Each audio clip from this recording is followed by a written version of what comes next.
আসসালামু আলাইকুম। শুক্রবারের এই ঘটনায় আমিও উপস্থিত ছিলাম।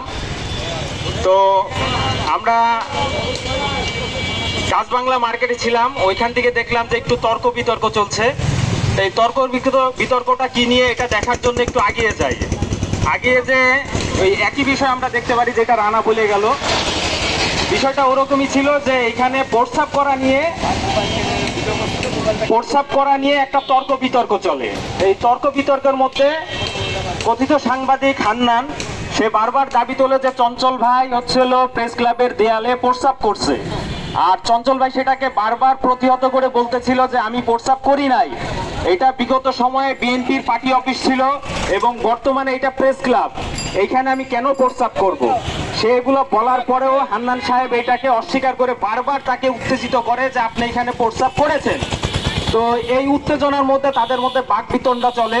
এই চলার মধ্যে হান্নান সাহেব কি করে, তার পকেট থেকে ইলেকট্রিক গান বের করে। ইলেকট্রিক গান যখন বের করে তখন হচ্ছিল চঞ্চল ভাই তাকে হচ্ছিল মারমুখী আচরণ করে। এই মারমুখী আচরণের মধ্যে উনি ইলেকট্রিক শর্ট দিয়ে 3বার চঞ্চল ভাইকে শর্ট দেয়। 3বার শর্ট দেওয়ার পরে চঞ্চল ভাই প্রায় 3 থেকে 4 হাত পিছনে ভ্যানের উপরে যেয়ে পড়ে। এরপরে যখন এলাকার জনগণ উত্তেজিত হয় তখন কথিত হান্নান সাংবাদিক সে এলাকা থেকে ওইখান থেকে দৌড় মেরে প্রেস ক্লাবের ভিতরে যায়। প্রেস ক্লাবের ভিতরে যে সে সমস্ত কিছু অস্বীকার যায়, সে ইলেকট্রিক শর্ট দেয়নি এমন একটা মতভেদ করে। কিন্তু জনগণের রোষানলের পরে পরবর্তীতে সে স্বীকার করে যে আমি ইলেকট্রিক শর্ট দিয়ে শর্ট দিয়েছি।